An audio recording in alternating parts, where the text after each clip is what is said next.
Hi students, good morning all of you. ఈ వీడియోలో మనం 5th class English 6th lesson the wise judgement లెసన్కి సంబంధించినటువంటి vocabulary, grammar, listening and responding, writing, ఈ activities అన్నిటినీ కూడా ఏ విధంగా ఫిల్ చేయాలి, వీటి యొక్క ఎక్స్ప్లెనేషన్ అనేది ఈ వీడియోలో మీకు వివరించాను. ముందుగా గ్లాసరీ గురించి తెలుసుకుందాం.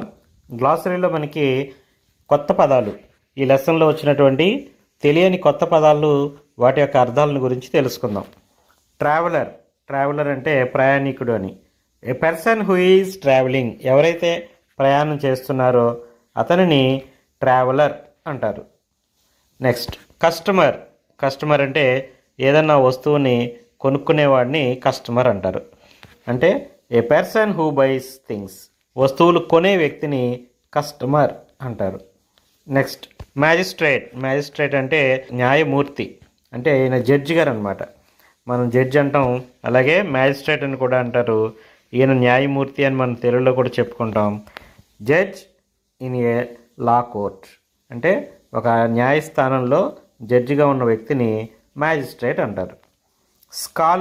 స్కాలర్ అంటే అన్నీ తెలిసినటువంటి ఒక న్యాయ నిపుణుడిని స్కాలర్ అంటారు. ఎ లెర్న్డ్ పర్సన్, అన్నీ తెలిసిన వ్యక్తి అని. పెన్నీస్ అంటే కాయిన్స్ అన్నమాట. అది ధనానికి సంబంధించింది. మనం చూడండి, రూపీస్ అంటాం మనం, 1 రూపీ కాయిన్, 2 రూపీ కాయిన్స్ అని ఎలా అంటామో అలాగే అక్కడ వాళ్ళు కాయిన్స్ని పెన్నీస్ అంటారు. ఇది మనీ. ఎగెన్స్ట్ అంటే వ్యతిరేకంగా అని. అతనికి వ్యతిరేకంగా మనం ఏదైనా మాట్లాడామంటే అప్పుడు ఎగెనిస్ట్గా మాట్లాడారు అంటారు. అలాగే ఇన్ అపోజిషన్ టు, ఆపోజిట్గా మాట్లాడితే దాన్ని ఎగెనిస్ట్ అంటారు. జర్నీ అంటే ప్రయాణం. అన్ యాక్ట్ ఆఫ్ ట్రావెలింగ్, ప్రయాణం చేసేటటువంటి ఆ పనినే జర్నీ అంటారు.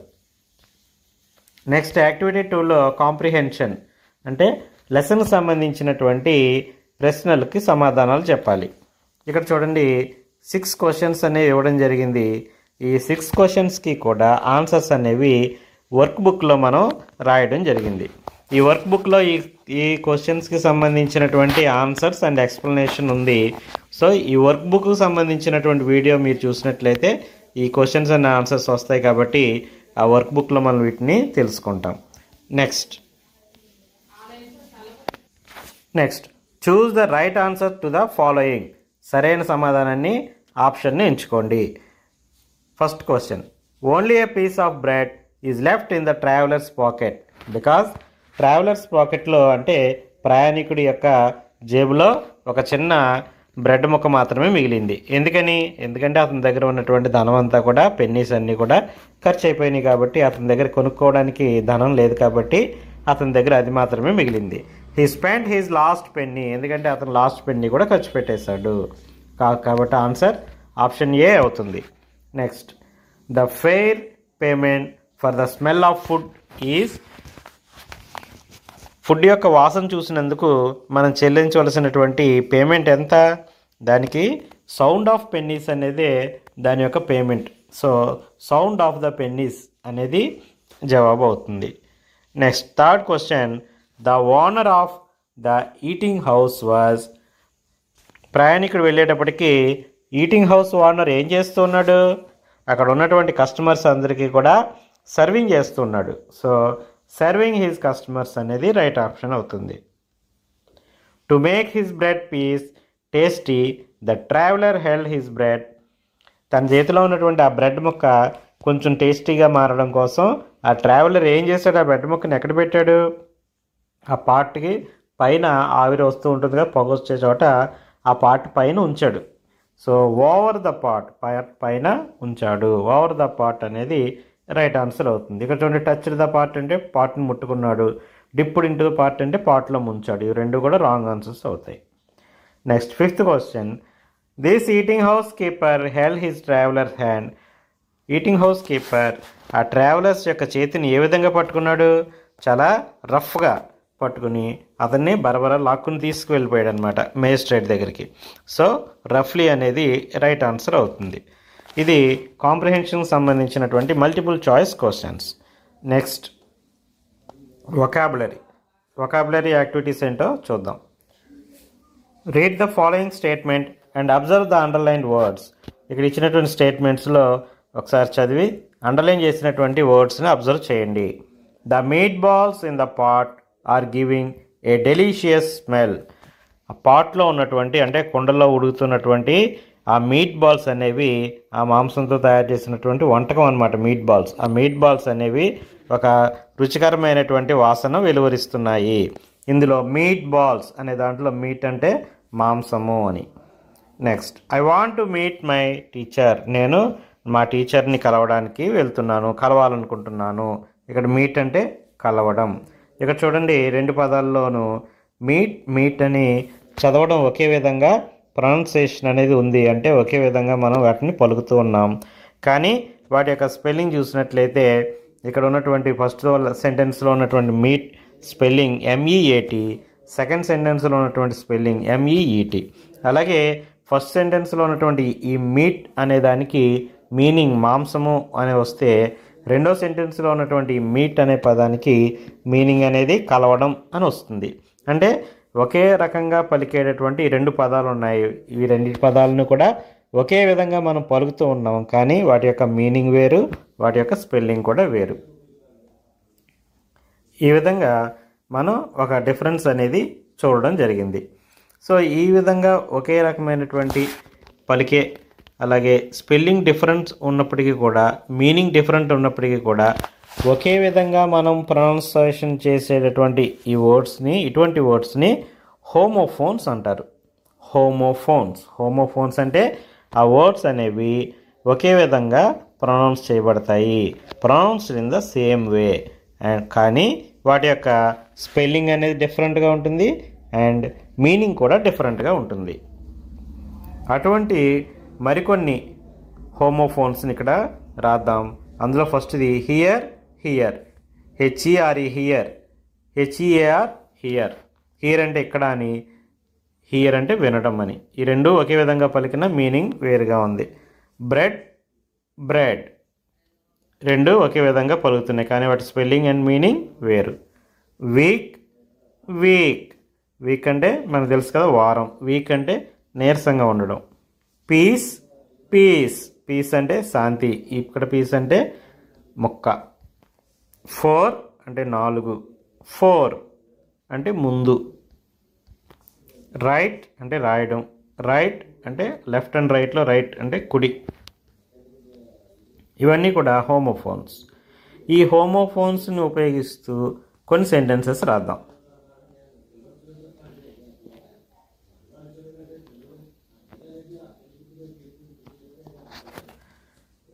I will come here tomorrow. నేను రేపు ఇక్కడికి వస్తాను. హియర్ అంటే ఇక్కడికి అని.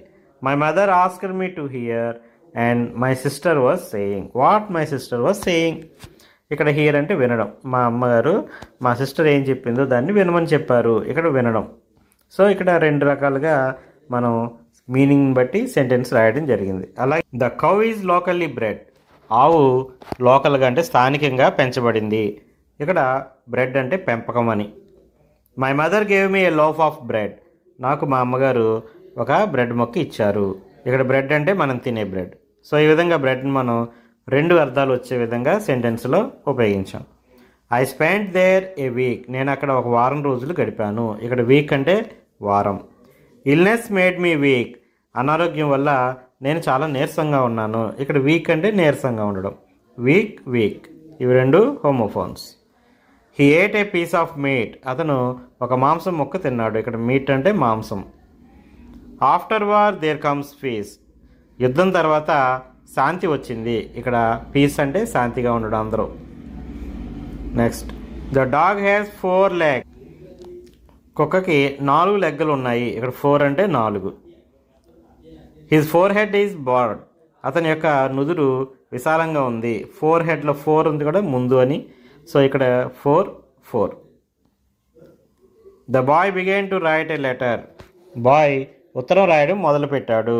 ఇక్కడ రాయడం write. I write with my right hand. నేను నా రైట్ హ్యాండ్తో రాస్తాను. ఇక్కడ రైట్ అంటే కుడి అని. రైట్ రాయడం. ఇక్కడ రెండో రైట్ కుడి. ఈ రెండు కూడా ఒకే విధంగా పలికేటటువంటి హోమోఫోన్స్. ఈ సెంటెన్సెస్ అన్నీ కూడా హోమోఫోన్స్ను ఉపయోగించి ఒకే విధంగా పలికే పదాలను రెండు అర్థాలు వచ్చే విధంగా రెండు వాక్యాల్లో రాయడం జరిగింది.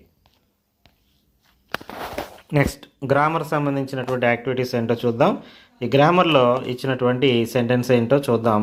The poor traveller is continuing his journey. ఆ పేద ప్రయాణికుడు తన ప్రయాణాన్ని కొనసాగించాడు. Observe the underlined words. ఇందులో మన అండర్లైన్ వర్డ్ ఏంటి? ఇక్కడ ఈజ్ అనేది మనకి అండర్లైన్ చేసినటువంటి హైలైట్ చేసినటువంటి వర్డ్ అనమాట.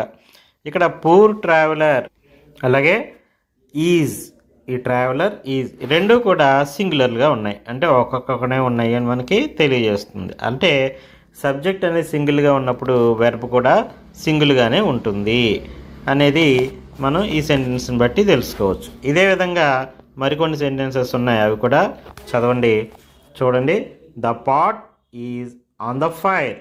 ఇందులో పాట్ అంటే కుండ, is on the fire fire మీద ఉంది. ఇక్కడ పాట్ అంటే ఎన్ని పార్ట్స్ ఉన్నట్టు? ఒక పార్టే ఉంది, అంటే సింగులర్. ఈజ్ అనేది కూడా సింగులర్. సో ఇక్కడ ఇందులో ఈ సెంటెన్స్లో ద పాట్ అనేది సబ్జెక్ట్, ఈజ్ అనేది వెర్బ్. సబ్జెక్ట్ సింగులర్గా ఉన్నప్పుడు వెర్బ్ కూడా సింగులర్గా ఉంటుంది. సింగులర్ సబ్జెక్ట్కి సింగులర్ వెర్బ్ వస్తుంది అని.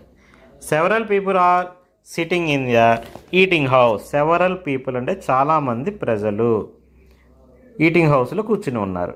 ఇక్కడ చాలామంది ప్రజలు అంటే ఎక్కువ మంది, ఇక్కడ అంటే ప్లోరల్. అందుకనే ఇక్కడ ఈజ్ రాకుండా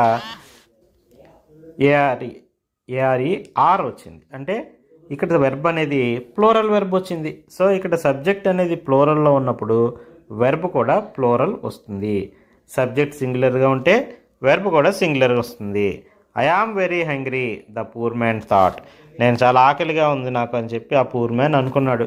ఐ యామ్, ఇక్కడ ఐ అంటే నేను, నేనంటే సింగులర్, యామ్ అంటే singular. So singular subject, singular verb. You are not suppose to stand here. మీరు ఇక్కడ నించోకూడదు. The eating house keeper told the poor man. Poor మ్యాన్తో ఈటింగ్ హౌస్ కీపర్ చెప్పాడు. ఇక్కడ యు అనేది మీరు అని అంటాం కాబట్టి, మీరు అనేది మనం ప్లోరల్గా భావిస్తాం కాబట్టి ఆర్ అనేది ప్లోరల్ వెర్బ్ వస్తుంది. The poor man was walking. ఆ పేద ప్రయాణికుడు నడుస్తున్నాడు. Poor man. వాజ్ అనేది మనకి పాస్ట్ టెన్స్ సంబంధించినటువంటి సింగులర్ వెర్బ్ ఇది. పూర్ మ్యాన్ అంటే పేద మనిషి అని. సో ఇక్కడ ఆ పేదవాడు అని. సో పేదవాడు అనేది సింగులర్, వాజ్ అనేది సింగులర్. ఇవి రెండు కూడా సింగులర్. అయితే వాజ్ అనేది పాస్ట్ టెన్స్ సంబంధించినటువంటి సింగులర్ అనమాట. The meat balls were giving a good smell. Meat balls అనేవి మంచి స్మెల్ ఇస్తున్నాయి. ఇందులో మీట్ బాల్స్ అంటే ప్లోరల్ ఎక్కువ ఉన్నాయి కదా, అలాగే వర్ అనేది కూడా ప్లోరల్ వెర్బ్.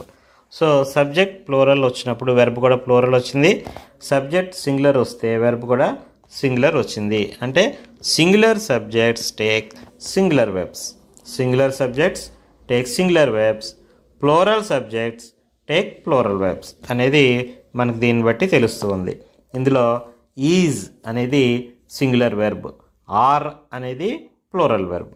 మనకి ఐ వచ్చినప్పుడు యామ్ వస్తుంది, అలాగే యు వచ్చినప్పుడు సబ్జెక్ట్ ఆర్ అనే ప్రొనౌన్ మనకి వస్తుంది, అంటే ఆర్ అనే వెర్బ్ వస్తుంది అనమాట. అలాగే సింగులర్లో పాస్ట్ టెన్స్లో వజ్ వస్తుంది, అలాగే ప్లోరల్లో వర్ అనే వెర్బ్ మనం ఉపయోగిస్తూ ఉంటాం. సో ఇక్కడ ఐ వచ్చినప్పుడు వజ్ వస్తుంది, అలాగే యు వచ్చినప్పుడు వర్ వస్తుంది. ఇప్పుడు దీనికి సంబంధించినటువంటి యాక్టివిటీ చూద్దాం. I am a student. నేను ఒక స్టూడెంట్ని.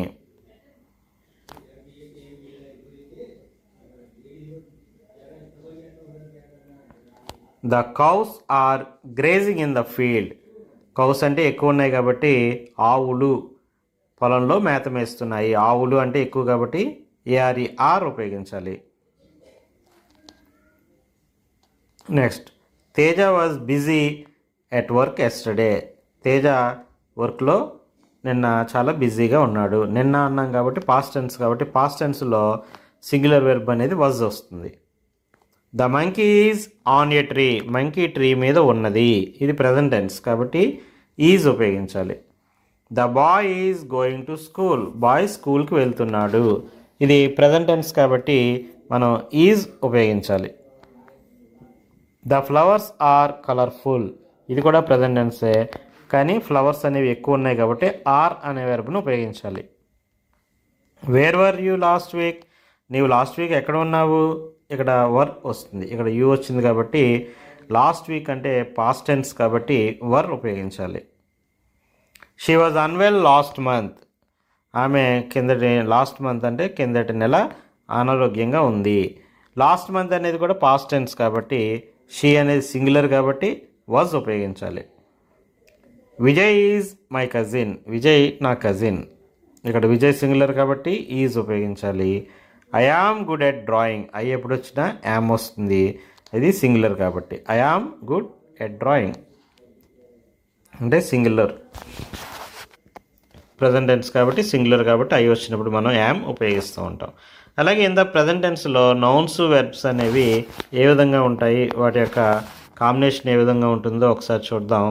ఈ నౌన్స్ అనేవి ఒక్కొక్కసారి ఎస్తో మనకి కనెక్ట్ అవుతూ ఉంటాయి, ఒక్కొక్కసారి ఎస్ తీసుకుంటాయి, అప్పుడు ఆ సింగులర్స్ అన్నీ కూడా ప్లూరల్ అవుతూ ఉంటాయి. కానీ ఈ వెర్బ్ ఫామ్స్లో ఉన్నప్పుడు వెబ్స్ మనం రాసేటప్పుడు ప్లూరల్ సబ్జెక్ట్ ఉన్నప్పుడు మనం ఆ ఎస్ని డ్రాప్ చేస్తాం. ఫర్ ఎగ్జాంపుల్ చూడండి, ఇక్కడ the crane eats fish, the crane eats fish, the crane అనేది సింగులర్ సబ్జెక్ట్, ఈట్స్ అంటే తింటుంది అని. సో ఇక్కడ క్రేన్ తర్వాత ఈట్స్లో ఎస్ వచ్చింది, అంటే క్రేన్ అనేది సింగులర్ కాబట్టి ఇందులో క్రేన్లో ఎస్ లేదు కాబట్టి మనం ఈట్ అనే వెర్బ్కి ఎస్ చేర్చి మనం ఇక్కడ ఉపయోగిస్తాం. అలాగే ఇక్కడ చూడండి, క్రేన్స్ ఈట్ ఫిష్, ఇందులో క్రేన్స్ అనేది ప్లోరల్, ఆల్రెడీ క్రేన్స్లో ఎస్ ఉంది, సో అప్పుడు ఈట్లో మనం ఎస్ ఉపయోగించకూడదు, ఈట్ ఫిష్ అనాలి. సో ఈ విధంగా సబ్జెక్ట్ వెర్బ్ అనేది మనం సబ్జెక్ట్లో కనుక ఎస్ లేనట్లయితే వెర్బ్లో ఎస్ ఉపయోగిస్తాం, సబ్జెక్ట్లో కనుక ఎస్ ఉన్నట్లయితే వెర్బ్లో ఎస్ ఉపయోగించకూడదు. ఈ రూల్ ప్రకారం మనం దీన్ని కంప్లీట్ చేద్దాం. His classmates study before the test, classmates test ముందు చదువుతారు. ఇక్కడ క్లాస్మేట్స్ అనే దాంట్లో ఎస్ ఉంది కాబట్టి ఇక్కడ స్టడీ వస్తుంది కానీ స్టడీస్ రాదనమాట, study. A lady leaves in a distant village, ఆ లేడీ చాలా దూరంగా ఉన్న విలేజ్లో నివసిస్తుంది. ఏ లేడీ అనే దాంట్లో ఎస్ లేదు కదా, అందువలన మనం లీవ్స్ ఉపయోగించాలి. One of the cookies smells nice, కుకీస్లో ఒకటి చాలా రుచికరంగా వాసన వస్తున్నాయని, మంచి వాసన వస్తున్నాయని. వన్ ఆఫ్ ద కుకీస్ అంటే సింగులర్, ఇది ప్లోరల్ కాదు, అందువలన సింగులర్ కాబట్టి ఇక్కడ మనం స్మెల్స్ అని ఎస్ ఉపయోగిస్తాం. క్యాట్స్ చేజ్ ర్యాట్స్, క్యాట్ ర్యాట్స్ని చేజ్ చేస్తాయి, ఇందులో క్యాట్స్ అనేది ఎస్ వచ్చింది కదా, ప్లోరల్ కదా, అందువలన చేజెస్ రాకుండా చేజ్ అనే మాత్రమే ఉపయోగించాలి. Everybody enjoys a good song, ప్రతి ఒక్కరు కూడా మంచి సాంగ్ని ఎంజాయ్ చేస్తారు. ఎవ్రీబడి అంటే ప్రతి ఒక్కరు, ఇది సింగులర్ ఇది కాబట్టి ఎంజాయ్స్ వస్తుంది, ఎస్ వస్తుంది. సో ఈ విధంగా మనం సబ్జెక్ట్ అండ్ వెర్బ్ ఈ రెండింటిని ఉపయోగించేటప్పుడు సబ్జెక్ట్లో కనుక ఎస్ లేనట్లయితే వెర్బ్లో ఎస్ ఉపయోగించాలి, సబ్జెక్ట్లో కనుక ఎస్ ఉన్నట్లయితే ఎస్, మనం వెర్బ్లో ఎస్ అనేది డ్రాప్ చేస్తాం. ఎప్పుడు ఇవన్నీ కూడా మనం సింపుల్ ప్రజెంట్ టెన్స్లో హీ, షీ, ఇట్ అనే వాటికి సంబంధించి ఉపయోగించేటప్పుడు అన్నమాట.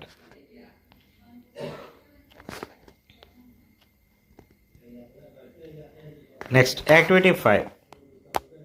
యాక్టివిటీ 5 చూడండి. Look at the pictures and read the sentence given below. పిక్చర్స్ని చూసి ఉన్న సెంటెన్సెస్ని చదవండి. ఐ వాజ్ ఏ చైల్డ్, నేను చిన్న పాపగా ఉన్నాను. I am a girl now, నేను ఇప్పుడు గర్ల్గా ఉన్నాను. I shall be a woman, నేను పెద్దయ్యాక ఉమెన్ అవుతాను. అంటే ఇక్కడ ఎప్పుడు గర్ల్గా ఉంది, చిన్న పాపగా ఎప్పుడు ఉంటుంది, గతంలో ఉంది. ప్రజెంట్ ఆ అమ్మాయిగా ఉంది, పాపగా గర్ల్గా ఉంది. నెక్స్ట్ ఉమెన్ అవుతుంది. అంటే ఇక్కడ ఇందులో మూడిట్లో చూసుకున్నట్లయితే ఇది ప్రజెంట్ టెన్స్. ప్రస్తుతం ఆమె ఎలా ఉంది, గర్ల్గా ఉంది, సో ఇది ప్రజెంట్ టెన్స్. అంతకుముందు ఎలా ఉండేది, చిన్న పాపగా ఉండేది, అది పాస్ట్ టెన్స్. దీని తర్వాత కొంతకాలానికి ఏమవుతుంది, ఉమెన్ అవుతుంది, అది ఫ్యూచర్ టెన్స్. సో ఇక్కడ గడిచిపోయిన కాలాన్ని, పాత కాలాన్ని, గడిచిన కాలాన్ని, పాస్ట్ టైంని పాస్ట్ టెన్స్ అంటాం, పాస్ట్ టైం అంటాం. ప్రస్తుతం జరుగుతూ ఉన్నటువంటి కాలాన్ని ప్రజెంట్ టైం అంటాం, ప్రజెంట్ టెన్స్ అంటాం. జరగబోయే కాలాన్ని, భవిష్యత్ కాలాన్ని మనం ఫ్యూచర్ టైం లేదా ఫ్యూచర్ టెన్స్ అంటాం. ఇక్కడ ఈ ఫ్యూచర్ టెన్స్, ఈ ప్రజెంట్ టెన్స్ వీటిని చెప్పేటప్పుడు మనం వెర్బ్ను కూడా దానికి అనుగుణంగా చెప్పాలి. చూడండి, వజ్ అని మనం చెప్పినట్లయితే అది పాస్ట్ టెన్స్ని తెలియజేస్తుంది. ఈజ్ అని చెప్పినట్లయితే ప్రజెంట్ టెన్స్ని తెలియజేస్తుంది. విల్ బీ అని చెప్పినట్లయితే అది ఫ్యూచర్ టెన్స్ని తెలియజేస్తుంది. సో ఆ విధంగా మనం సింపుల్ ఫ్యూచర్ టెన్స్ ఫార్మేషన్ అనేది ఎలా ఉంటుందో చూద్దాం. ఐ, వి ఈ రెండింటికి కూడా సింపుల్ ఫ్యూచర్ టెన్స్లో షల్ ప్లస్ వెర్బ్ వస్తుంది. అంటే షల్ ఉపయోగించి దాని తర్వాత మనం వెర్బ్ను ఉపయోగించాలి. అంటే నేను వస్తాను అన్నాను అనుకోండి, నేను రేపు వస్తానని చెప్పాల్సి వచ్చినప్పుడు I shall come tomorrow, I shall come, shall అని ఉపయోగించాలి. అలాగే విల్ వచ్చినప్పుడు కూడా వి షల్ అని ఉపయోగించాలి. సో మనం ఐ, వి ఈ రెండింటికి కూడా షల్ ఉపయోగించాలి. Next you, he, she, it, they వీటన్నిటికీ కూడా విల్ ఉపయోగించాలి. విల్ ప్లస్ వెర్బ్ అనమాట. విల్తో వెర్బ్ను మనం యాడ్ చేసి చెప్పాలి. సో ఐ, వీకి షల్ వస్తుంది, ఐ, వీకి షల్ వస్తుంది. You, he, she, it, they వీటన్నిటికీ కూడా విల్ వస్తుంది.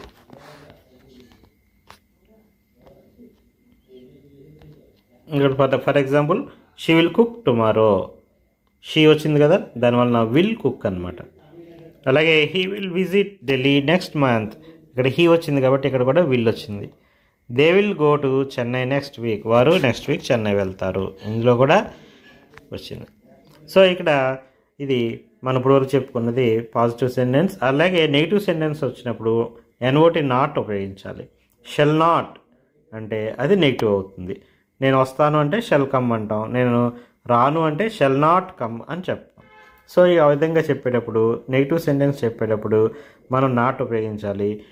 సింపుల్ ఫ్యూచర్లో నెగిటివ్ సెంటెన్స్ చెప్పేటప్పుడు షెల్ నాట్ ఉపయోగించాలి. సో ఇక్కడ ఐ, వి రెండింటికి కూడా షెల్ నాట్ వస్తుంది. I shall not, we shall not అని చెప్పాలి. అలాగే యూ, హీ, షీ, ఇట్, దేకి విల్ వస్తుంది కాబట్టి విల్ నాట్ వస్తుంది అనమాట. You will not, he will not, she will not, it will not, they will not అని మనం ఉపయోగించాలి.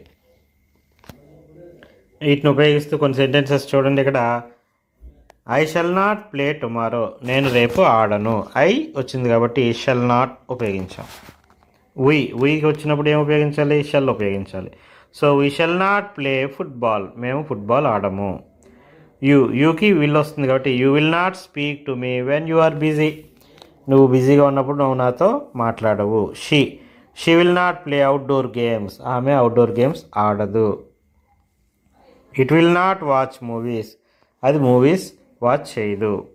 They will not speak to the neighbours, they అనే దానికి కూడా విల్ వస్తుంది కాబట్టి వారు ఇరుగు పొరుగు వారితో మాట్లాడరు. He will not watch serials, అతను సీరియల్స్ చూడడు. I shall not speak to unknown persons, నేను నాకు తెలియని కొత్త వ్యక్తులతో మాట్లాడను. Next writing activity. Harika is describing her home town in Bengaluru. హారిక బెంగళూరులో తన యొక్క హోమ్ టౌన్ బెంగళూరు కాబట్టి బెంగళూరు గురించి తను ఈ విధంగా తెలియజేస్తుంది. I love my home town Bengaluru because it has a cool climate throughout the year. నాకు బెంగళూరు అంటే చాలా ఇష్టం, ఎందుకంటే అక్కడ క్లైమేట్ ప్రతి సంవత్సరం అంతా కూడా చల్లగా ఉంటుంది. Bengaluru was once known as Bengaluru. Bengaluru అంటున్నప్పుడు మనం బెంగళూరు అనేవారు మునుపు, ఒకప్పుడు దీన్ని బెంగళూరు అని పిలిచేవారు. ద క్యాపిటల్ ఆఫ్ కర్ణాటక, ఇది కర్ణాటకకి రాజధాని. It is popular as the garden city, ఇది గార్డెన్ సిటీగా పాపులర్ అయింది. గ్రీనరీ ఈజ్ ప్రజెంట్ ఎవ్రీవేర్, ఇక్కడ ఎక్కడ చూసినా కూడా పచ్చగా ఉంటుంది, పచ్చదనం ఉంటుంది. It has wide roads and tall buildings, బెంగళూరులో అన్నీ కూడా విశాలమైన రోడ్లు, పెద్ద పెద్ద బిల్డింగ్స్ ఉంటాయి. Vidhana Soudha, Shivasamudram falls, Tipu Sultan fort, Lal Bagh, botanical garden, Nandi hills, Cubbon park ఇవన్నీ కూడా విజిటింగ్ ప్లేసెస్ అంటే చూడదగిన ప్రదేశాలు ఇన్ బెంగళూరులో ఇవన్నీ కూడా చూడదగిన ప్రదేశాలు. ఇప్పుడు బెంగళూరు గురించి మనకి ఇక్కడ ఓ ప్యాసేజ్లో చెప్పడం జరిగింది కదా, హారిక చెప్పింది కదా. ఇప్పుడు మీ యొక్క హోమ్ టౌన్ గురించి మీరు ఇక్కడ కొన్ని సెంటెన్సెస్ రాయాలి, చెప్పాలి. అందులో మీ ప్లేసు, క్లైమేట్ ఎలా ఉంది, అక్కడ ఏమేమి ప్లేసులు విజిట్ చేయవచ్చు అనే వివరాలతో చెప్పాలి. నేను ఇక్కడ రాశాను చూడండి, నేను విశాఖపట్నం గురించి రాశాను. I love my home town Visakhapatnam. నాకు మా హోమ్ టౌన్ విశాఖపట్నం అంటే ఇష్టం. Because it has moderate climate throughout the year. ఎందుకంటే ఇది ఎప్పుడు కూడా క్లైమేటు మోడరేట్గా ఉంటుంది, అంటే అంత వేడిగాను అంత చల్లగాను కాకుండా చక్కగా ఉంటుంది. Visakhapatnam is also known as Vizag. విశాఖపట్నాన్ని వైజాగ్ అని కూడా పిలుస్తారు. It has beautiful landscapes. అక్కడ మంచి ల్యాండ్స్కేప్స్ ఉంటాయి. న్యాచురల్ హార్బర్ ఉంది. బ్యూటిఫుల్ బీచ్, అక్కడ బీచ్ కూడా ఉంది. RK beach, Andhra university, Kailash Giri, dolphin's nose are some of the visiting places in Visakhapatnam. ఇవన్నీ కూడా అక్కడ మనం విశాఖపట్నంలో చూడదగిన ప్రదేశాలు. Next activity 9. యాక్టివిటీ 9లో ఇక్కడ ఒక నోటీస్ బోర్డు ఉంది చూడండి. ఈ నోటీస్ బోర్డులో food from outside is not allowed. బయట నుంచి తెచ్చుకున్న ఫుడ్ని మీరు ఇక్కడ తినకూడదు. See the menu card before you order. మీరు మెనూ కార్డ్ని చూడండి, మీరు ఆర్డర్ ఇచ్చే ముందు మెనూ కార్డ్ చూడండి. అంటే ఇది ఒక హోటల్లో ఇచ్చినటువంటి నోటీస్ బోర్డు అనమాట. Be patient till food is served. Food వడ్డించే వరకు పేషెన్స్గా ఉండండి. Do not wash your hands in the plates. ప్లేట్స్లో చేతులు కడగవద్దు. Please pay the bill before you leave. మీరు వెళ్ళే ముందు బిల్ పే చేయండి. ద ఈటింగ్ హౌస్ కీపర్ అని ఒక నోటీస్ బోర్డు ఇక్కడ ఉండడం జరిగింది. ఇప్పుడు ఈ నోటీస్ బోర్డుని చూశారు కాబట్టి అదేవిధంగా మీ పాఠశాలలో మిడ్ డే మీల్ సమయంలో తీసుకోవాల్సినటువంటి జాగ్రత్తల గురించి తెలియజేస్తూ ఒక నోటీస్ బోర్డుని రాయాలి. MDM notice board. Wash your hands and plates before and after eating. మీ చేతులు, ప్లేట్లు భోజనం చేసే ముందు, భోజనం చేసిన తర్వాత శుభ్రంగా కడుక్కోండి. Follow the queue. క్యూలో వెళ్ళండి. Be patient till food is served. Food వడ్డించేదాకా పేషెన్స్గా ఉండండి. Don't spill food around plates. Plate చుట్టూ మీ ఫుడ్ని ఒలకపోయకండి. Don't waste food. Food waste చేయవద్దు. Don't make noise. సౌండ్ చేయవద్దు. Wash your plates in the wash basin only. మీ వాష్ బేసిన్లోనే మీ ప్లేట్స్ని కడగండి అని ఇక్కడ ఎండిఎం నోటీస్ బోర్డుని మనం రాయడం జరిగింది. Next listening and responding. ఇక్కడ లిజనింగ్ అండ్ రెస్పాండింగ్లో ఉన్నటువంటి యాక్టివిటీస్ ఏంటో చూద్దాం. ఇక్కడ మనకి ఒక ఈటింగ్ హౌస్ కీపర్కి ఒక ట్రావెలర్కి మధ్య జరిగినటువంటి ఒక సంభాషణ. ఈటింగ్ హౌస్ కీపర్ అంటున్నాడు, ఐ ఆమ్ వెరీ సారీ. నేను మీకు చాలా సారీ చెప్తున్నాడు. ఎందుకంటే ఆ ఈటింగ్ హౌస్ కీపర్ మీద అతను చేసిన దాన్ని సిగ్గుపడి చెప్తున్నాడు. ట్రావెలర్, ఇట్స్ ఓకే, పర్వాలేదు. Eating house keeper, please forgive me for taking you to the judge. నేను నిన్ను జడ్జి దగ్గరికి తీసుకెళ్ళినందుకు నన్ను క్షమించు. Traveller, it doesn't matter. ఏం పర్వాలేదులేండి. Eating house keeper, I should have given you food. నేను నీకు ఫుడ్ ఇవ్వాల్సింది. Traveller, don't worry about it, let's forget. ఏం పర్వాలేదు, దాని గురించి మర్చిపోండి అని చెప్పడం జరిగింది. ఇది conversation. Next, if you are in the place of eating house keeper. మీరు ఈటింగ్ హౌస్ కీపర్లో అయినట్లయితే how would you help the traveller. మీరు ట్రావెలర్కి ఏ విధంగా హెల్ప్ చేస్తుండేవారు? Share your ideas with your partner. మీ ఫ్రెండ్స్ తోటి మీ యొక్క ఐడియాస్ని చెప్పండి. మన లెసన్లో ఉన్నటువంటి ఈటింగ్ హౌస్ కీపర్ తన దగ్గరకు వచ్చినటువంటి ట్రావెలర్ పట్ల దురుసుగా ప్రవర్తించి అతన్ని జడ్జి వద్దకు తీసుకెళ్ళాడు. కానీ మీరు కనుక ఈటింగ్ హౌస్ కీపర్ అయినట్లయితే మీరు ఏం చేస్తారు? అతని మీద జాలిపడి అతనికి ఆహారాన్ని అందిస్తామని చెప్పి మీరు మీ స్నేహితులతో దాని గురించి చర్చించండి. అలాగే how would you help your friend who is feeling hungry. మీ ఫ్రెండ్స్ ఎవరైనా మరి ఆకలిగా ఉంటే మీరు అతనికి ఏ విధంగా హెల్ప్ చేస్తారు అని ఇక్కడ ఇవ్వడం జరిగింది. దాని గురించి కూడా మీరు ఓవరాల్గా చర్చించుకోవచ్చు. Next, waiter, order please. ఇక్కడ మరో కాన్వర్జేషన్ ఉంది, ఇది పూర్తి చేద్దాం. వెయిటర్ వచ్చి ఆర్డర్ ప్లీజ్ అని అంటున్నాడు. What food items are available. మీ హోటల్లో ఏమేమి ఫుడ్ ఐటమ్స్ అవైలబుల్గా ఉన్నాయి? వెయిటర్ చెప్తున్నాడు, ఇడ్లీ సాంబార్, దోశ, వడ అండ్ చపాతి. ఇవన్నీ కూడా అవైలబుల్గా ఉన్నాయి. ఇడ్లీ విత్ సాంబార్ ప్లీజ్ అంటే ఆర్డర్ మాకు ఇడ్లీ సాంబార్ కావాలని చెప్పారు. Waiter, it takes 10 minutes, can you please wait? ఇది 10 minutes పడుతుంది, మీరు వెయిట్ చేస్తారా? No problem, I will wait, get it soon. నేను వెయిట్ చేస్తాను, తొందరగా తీసుకురండి. Waiter, I will be back within 10 minutes, నేను 10 minutesలో తీసుకొస్తాను. నెక్స్ట్ వేమన పోయమ్స్ ఉన్నాయి చూడండి. A mean person always speaks pompously, a good person speaks softly, does gold reverberate the way brass does, beloved of bounteous Vema listen అనేది ఇక్కడ మనకి ఒక poem ఇవ్వడం జరిగింది. అంటే ఈ పోయం అనేది మనందరికీ తెలుసు. ఈ పద్యం తెలుగులో మనం అల్పుడెప్పుడు పలుకు ఆడంబరముగాను, సజ్జనుండు పలుకు చల్లగాను, కంచు మోగునట్లు కనకంబు మోగున విశ్వదాభిరామ వినురవేమ అని మనం తెలుగులో చెప్పుకుంటాం కదా. అదే పద్యాన్ని ఇక్కడ ఇంగ్లీష్లో ఇవ్వడం జరిగింది. A mean person always speaks promptly అంటే మరి అల్పుడు ఎప్పుడు కూడా ఆడంబరంగా మాట్లాడతాడు. A good person speaks softly అంటే సజ్జనుడు ఎప్పుడు కూడా అంటే మంచివాడు ఎప్పుడు కూడా నెమ్మదిగా మాట్లాడతాడు. Does gold reverberate the way brass does అంటే కంచు అంటే బ్రాస్ మోగినట్లు, కనకం అంటే బంగారం మోగదు కదా అని ఇక్కడ మనకి ఈ పద్యం యొక్క అర్థం అన్నమాట. Next, as you sing the melody excels, as you eat neem it becomes sweeter, with practice things become perfect, beloved of bountiful Vema listen. ఇది కూడా వేమన పద్యం, మరొక పద్యం. మీరు పాట పాడుతూ ఉంటే దాని యొక్క రాగం మరింత బాగవుతుంది. అలాగే మీరు తినగా తినగా వేపాకు కూడా తీయగా ఉంటుంది. అలాగే ప్రయత్నం చేస్తే ఏ పని అయినా సరే నెరవేరుతుంది, ప్రాక్టీస్ వలన మనం పర్ఫెక్ట్గా అవుతాము అని మనం తెలియజేస్తున్నటువంటి పద్యం ఇది. అలాగే మూడో పద్యం, salt and camphor look similar but closer observation shows their taste is different, among men virtuous people stand apart. ఇక్కడ సాల్ట్ అండ్ క్యాంఫర్ అంటే ఉప్పు కర్పూరం రెండు చూడడానికి ఒకే విధంగా ఉంటాయి, కానీ వాటిని మనం క్లోజ్గా అబ్జర్వ్ చేస్తే అవి రెండు టేస్ట్లో డిఫరెంట్గా ఉంటాయి. అలాగే అమాంగ్ మెన్ మనుషుల్లో మంచి మనుషులు వేరుగా ఉంటారు అని తెలియజేసే పద్యం ఇది. ఇక్కడ ఉన్నటువంటి ఈ పద్యాలన్నీ కూడా మనకు తెలుగులో వేమన శతకంలో ఉన్నటువంటి పద్యాలు. ఈ పద్యాలన్నింటినీ కూడా సిపి బ్రౌన్ ఆయన వీటన్నిటినీ కూడా ఇంగ్లీష్లోకి ఆయన తర్జుమా చేశారు. ముందుగా ఫస్ట్ ఎడిషన్లో ఆయన 693 పద్యాలను 1829 సంవత్సరంలో ఈ వేమన పద్యాలని ఆయన సిపి బ్రౌన్ గారు ఇంగ్లీష్లోకి ట్రాన్స్లేట్ చేయడం జరిగింది.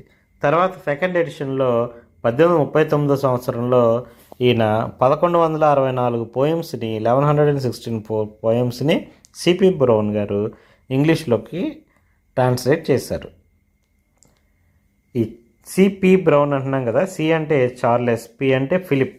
చార్లెస్ ఫిలిప్ బ్రౌన్ గారు కలకత్తాలో నవంబర్ 10వ తారీఖు 1798లో జన్మించారు. He was brought up with the healthy respect for all languages. ఆయన అనేక భాషలకి ఆయన మంచి గుర్తింపుని గౌరవాన్ని తీసుకొచ్చారు. The long list of his contributions to Telugu literature. మన తెలుగు లిటరేచర్కి ఆయన చేసినటువంటి కృషి చాలా గొప్పది. might seem unbelievable. At the end of his life in 1884, ఆయన 1884లో ఆయన లైఫ్ ఎండ్ అయ్యేటప్పటికీ practically all the classics in Telugu literature were recorded. Telugu లిటరేచర్లో ఉన్నటువంటి క్లాసిక్స్ అన్నిటినీ కూడా ఆయన రికార్డ్ చేయగలిగారు. Many were published and some were translated and brought to the notice of the world. వాటిలో చాలా వాటిని ఆయన ప్రచురించారు, చాలా వరకు ట్రాన్స్లేట్ చేసి ప్రపంచం దృష్టికి తీసుకొచ్చారు. ఈయన మన తెలుగు భాషకి ఎంతగానో కృషి చేసి మంచి గుర్తింపును తీసుకొచ్చినటువంటి వ్యక్తి. మన తెలుగు భాషని ఆంగ్లేయులకి, అనేక భాషల వారికి చెందిన వారికి కూడా మన తెలుగు భాషని పరిచయం చేసినటువంటి వ్యక్తి, గొప్ప వ్యక్తి సిపి బ్రౌన్ గారు. గ్లాసరీ. ఈ వేమన పద్యాలు ఉన్నాయి కదా, వీటికి సంబంధించినటువంటి కొన్ని కొత్త పదాల గురించి తెలుసుకుందాం. క్యాంఫర్ అంటే కర్పూరం, తెలుగులో కూడా కర్పూరం అని ఇచ్చారు. మన ఇంగ్లీష్ ట్రాన్స్లేషన్లో కూడా కర్పూలమే ఉంది. వర్చువస్ అంటే ఒక మంచి క్యారెక్టర్ కలిగినటువంటి వ్యక్తిని వర్చువస్ అంటాం. హ్యావింగ్ ఎక్సలెంట్ మోరల్ క్యారెక్టర్, ఒక మంచి విలువ కలిగిన వ్యక్తి. పాంపాస్ అంటే ఎఫెక్ట్లెడ్లీ గ్రాండ్ అని, చాలా పెద్దదని, గొప్పగా మాట్లాడడం, గొప్పలు చెప్పడం అనమాట. రివర్బరేట్ అంటే to ring with many echoes, చాలాసార్లుగా అది ఎకో సౌండ్గా మోగడాన్ని, గట్టిగా గనగన మోగుతూ ఉంటుంది కదా, ఆ విధంగా మోగడాన్ని దాన్ని రివర్బరేట్ అంటారు. మెలోడీ అంటే sequence of musical tones, musical tones అన్నీ కూడా ఒక పద్ధతిలో మనం వినిపిస్తే దాన్ని మెలోడీ అంటారు. బౌంటియస్ అంటే జనరస్ అని.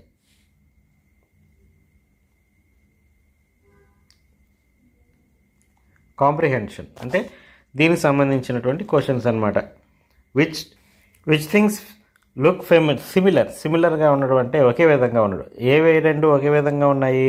ఉప్పు కర్పూరం రెండు ఒకే విధంగా ఉన్నాయి అనుకున్నాం కదా, అలాగే ఇందులో సాల్ట్ అండ్ క్యాంఫర్ అనేవి ఇవి రెండు ఒకే విధంగా ఉన్నాయి. How do we differentiate virtuous people from others అంటే గొప్ప వ్యక్తులు మనం మామూలు వ్యక్తులకి ఏ విధంగా మనం డిఫరెన్షియేట్ చేయొచ్చు? ఇక్కడ చూడండి, మనకి వర్చువస్ పీపుల్ అనేవాళ్ళు సాల్ట్ అండ్ క్యాంఫర్ను ఒకే విధంగా ఉన్నప్పటికీ ఒక క్లోజ్ అబ్జర్వేషన్ వలన అవి రెండు కూడా వేరువేరని తెలుసుకోవచ్చు. అలాగే ఈ వర్చువస్ పీపుల్ని అంటే మంచి వ్యక్తుల్ని మనం ఒక క్లోజర్ అబ్జర్వేషన్ ద్వారా మనం వారిని గుర్తించవచ్చు, బై క్లోజర్ అబ్జర్వేషన్ అనమాట. హూ స్పీక్స్ పాంపౌస్లీ అంటారు, అంటే ఆడంబరంగా మాట్లాడడం. ఎవరు ఆడంబరంగా మాట్లాడతారు? మనకి పద్యంలో ఉంది కదా, a mean person always speak pompously. Mean person ఎప్పుడు కూడా ఆడంబరంగా మాట్లాడతాడు. Next, why is gold more worthy than brass? Gold అనేది, బంగారం అనేది బ్రాస్ కంటే కూడా ఎందుకు విలువైనది? ఎందుకంటే గోల్డ్ అనేది ఒక ప్రీషియస్ మెటల్ అంటుందండి. Gold is a precious metal. So gold is more worthy than brass. How do things become perfect? Things అనేవి ఏ విధంగా పర్ఫెక్ట్ అవుతాయి? With practice things become perfect. మనం ప్రాక్టీస్ వలన ఏదైనా సరే మనం పర్ఫెక్ట్గా సాధించవచ్చు. Next, project work. Choose a poem from Vemana Shatakam and translate it into English. Vemana శతకంలోని ఏదైనా ఒక పద్యాన్ని ఇంగ్లీష్లో ట్రాన్స్లేట్ చేసి రాయండి. ఇప్పుడు తెలుగులో మనకి ఎలక తోలు తెచ్చి ఏడాది ఉతికిన నలుపు నలుపే కానీ తెలుపు రాదు అని ఒక పద్యం ఉంది. దాన్ని ఇంగ్లీష్లో ట్రాన్స్లేట్ చేసి చెప్దాం. The rat skin may be washed for a year. ఎలకతోలు తెచ్చి ఏడాది ఉతికినా మరి ఆ ఎలకతోలు అనేది ఏమిలా ఉంటుంది? నల్లగానే ఉంటుంది, కానీ అది ఎప్పటికీ కూడా తెలుపు రాదు. It still black and never it becomes white. అలాగే కొయ్య బొమ్మ తెచ్చి దాన్ని కొట్టినా అది మాట్లాడదు. Will wooden toy speak if it is beaten? కొయ్య బొమ్మ తెచ్చి దాన్ని కొట్టినా అది మాట్లాడుతుందా? మాట్లాడదు కదా. So beloved of the bounteous Vema listen. Vishwadabhirama వినుర వేమ. ఇది వేమన శతకంలోని ఒక పద్యం. తెలుగులో ఉన్నటువంటి పద్యాన్ని ఇక్కడ ఇంగ్లీష్లో రాయడం జరిగింది. నెక్స్ట్, రిడిల్స్ చూద్దాం. రెండు పొడుపు కథలు ఇవ్వడం జరిగింది. People by me to eat. నన్ను తినడానికి కొంటారు. బట్ నెవర్ ఈట్ మీ. కానీ నన్ను ఎప్పుడు తినరు. నేనెవరిని? Answer, plate. Feed me and it will give me life. నాకు ఇస్తే నాకు ప్రాణం వస్తుంది. But give me A drink. నాకు వాటర్ కనుక ఇస్తే ఐ విల్ డై, నేను చచ్చిపోతాను. నేను ఎవరిని? ఫైర్. సో ఇది మన లెసన్లో ఉన్నటువంటి యాక్టివిటీస్. సో యాక్టివిటీస్ అన్నిటిని ఏ విధంగా ఫిల్ చేయాలి, వాటి యొక్క ఎక్స్ప్లెనేషన్ ఏంటో తెలుసుకున్నారు కదా. అలాగే ఈ లెసన్కి సంబంధించినటువంటి ఈ లెసన్ ఎక్స్ప్లెనేషన్ అలాగే వర్క్ బుక్ యాక్టివిటీస్ కూడా మన ఛానల్లో అందుబాటులో ఉంటాయి. అలాగే అన్ని లెసన్స్కి సంబంధించినటువంటి వీడియోస్ కూడా ఈ ఛానల్లో ఉంటాయి కాబట్టి అన్నిటిని కూడా తప్పకుండా వాచ్ చేయండి.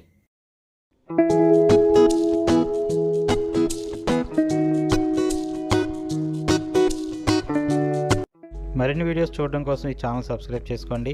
నోటిఫికేషన్ పొందడం కోసం బెల్ ఐకాన్ క్లిక్ చేయండి.